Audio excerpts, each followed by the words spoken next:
Est-il bon de faire mémoire du passé? Est-il bon d'aller creuser dans nos souvenirs?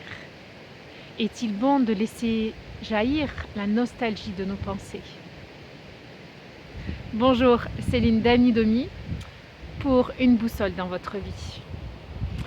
Je voulais vous faire profiter de ce panorama. Alors évidemment, il ne fait pas beau et il ne fait pas très chaud, mais je trouve les couleurs magnifiques.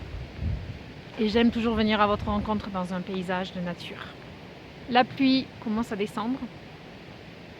Et pour moi, la pluie symbolise comme en fait le mouvement de la sève dans les arbres.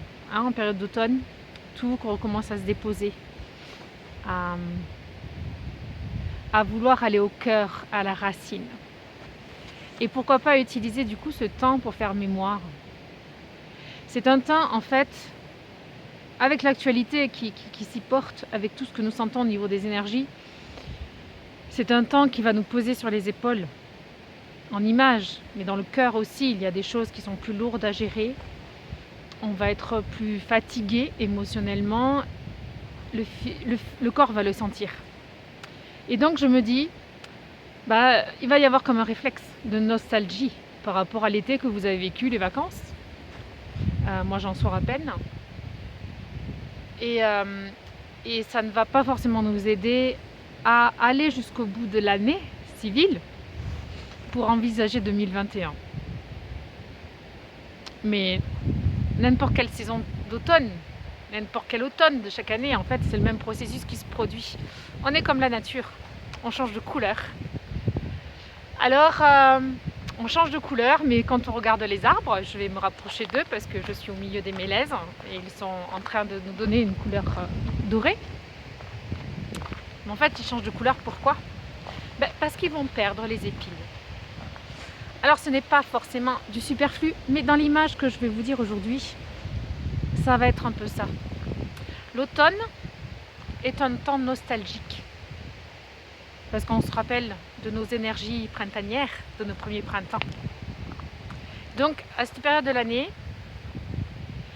moi j'invite les gens plutôt à déposer le fardeau, laisser tomber les feuilles mortes, laisser quelque part ce qui nous a alourdi durant la saison précédente, dont on n'a pas forcément pris conscience, mais qui deviennent de plus en plus lourdes là avec l'automne, puisqu'on est plus fatigué, moins d'énergie, moins de répondants.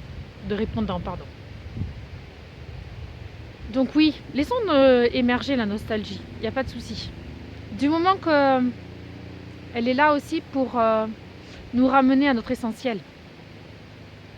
La nostalgie, c'est faire mémoire de ce qui a été beau, de ce qui nous avait fait du bien, dans une période actuelle, là, présentement, maintenant, où ça semble compliqué à vivre. Les sentiments sont un peu confus, la tristesse, la colère peuvent arriver.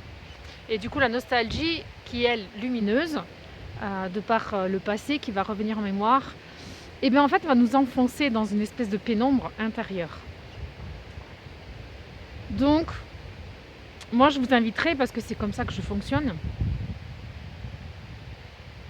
je vais rendre grâce de ce qui a été, faire le point en fait de tout ce que j'ai vécu, parce que finalement, je vais revoir qu'il y avait des choses qui n'étaient pas évidentes à vivre et que je suis les vivre et que j'en suis là aujourd'hui.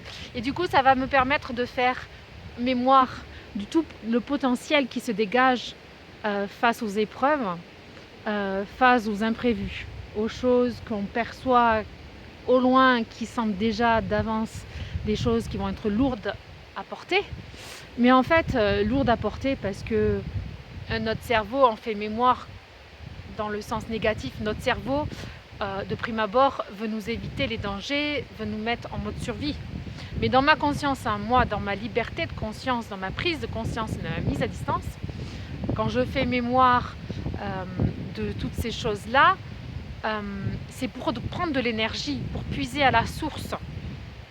Par exemple, auto-entrepreneur, fin d'année, il y a tous les bilans, il y a tout ce qu'il faut faire. Donc déjà, on se rappelle la charge que ça représente, le poids.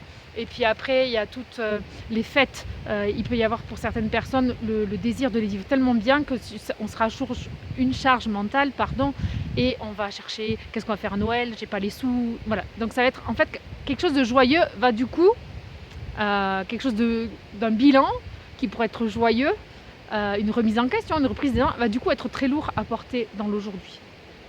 Donc je nous invite à prendre conscience de tout ça, de ce mécanisme d'auto-sabotage que le cerveau a pris comme habitude. Je vais le prendre tel quel, je vais l'accueillir, je vais prendre cette émotion un peu lourde et puis je vais la transformer.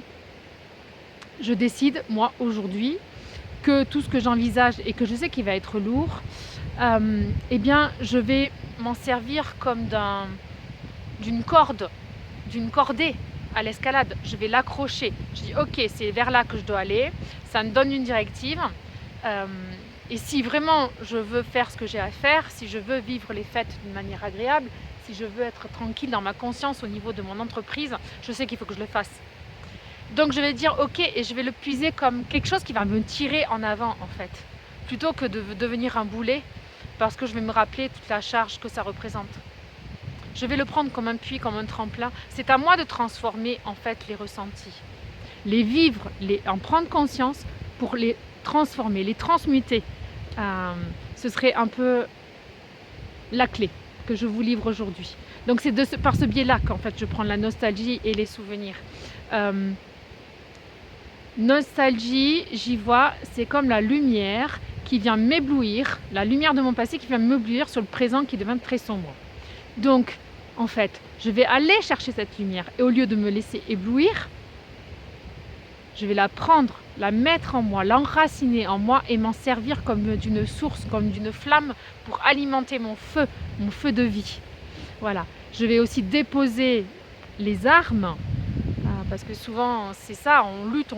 Je vais déposer les armes, je vais prendre ce que c'est, laisser tomber les feuilles mortes pour que paisiblement, sereinement, en patience, petit à petit, je me construise un avenir prometteur, parce que c'est moi en fait qui décide ce que va être mon avenir, quels qu'en soient les événements autour de moi. Voilà, j'étais un peu longue, mais j'avais envie de vous partager ça, surtout en cette période. Alors bon courage, restez au chaud, et quand vous sortez, ne faites pas comme moi, protégez-vous. À bientôt.